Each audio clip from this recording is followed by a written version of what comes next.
English stories. The Three Wishes. One day, a woodcutter was working in the forest. He was looking for a good tree to chop down. He found a big and strong tree that seemed easy to cut. He raised his axe and hit the tree hard. But as soon as he did that, he heard a voice crying out, "Help, help! Someone help me!" The woodcutter was surprised and scared. He looked around and saw a little fairy stuck under the tree. The heavy branches trapped the fairy's wings. The woodcutter felt sorry for the fairy and decided to help her.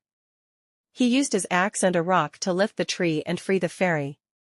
The fairy was very grateful to the woodcutter. She said, "Thank you for saving my life. You are very kind and generous. I want to reward you for your good deed. I will grant you and your wife 3 wishes. Whatever you wish for, it will come true." The woodcutter was amazed and happy. He thought of all the things he and his wife could wish for. He said goodbye to the fairy and ran home to share the good news with his wife. When he reached home, he told his wife everything that had happened. His wife was also very excited. They sat down by the fire and started to think of what they should wish for.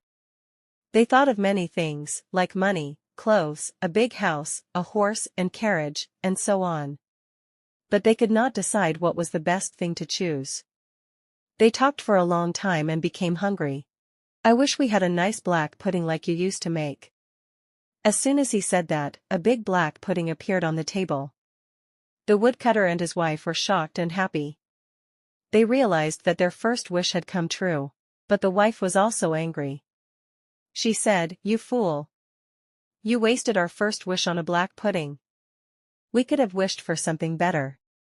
I wish this black pudding was stuck to your nose." As soon as she said that, the black pudding jumped from the table and stuck to the woodcutter's nose. The woodcutter and his wife were horrified.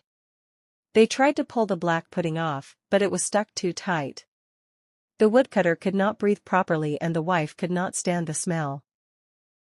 They sighed and said together, "We wish for the black pudding to come off the woodcutter's nose." As soon as they said that, the black pudding fell off the woodcutter's nose and landed on the floor. The woodcutter and his wife were relieved and happy. They could breathe and smell again. They sighed and said together, "We wish for the black pudding to come off the woodcutter's nose." As soon as they said that, the black pudding fell off the woodcutter's nose and landed on the floor. The woodcutter and his wife were relieved and happy. They could breathe and smell again. They hugged each other and said, "We still have each other, and that is enough. We will work hard and be happy with what we have. We will never be greedy again." The moral story of The 3 Wishes teaches us that we should be careful what we wish for, because our wishes may have unexpected consequences. We should also be grateful for what we have, and not be greedy for more.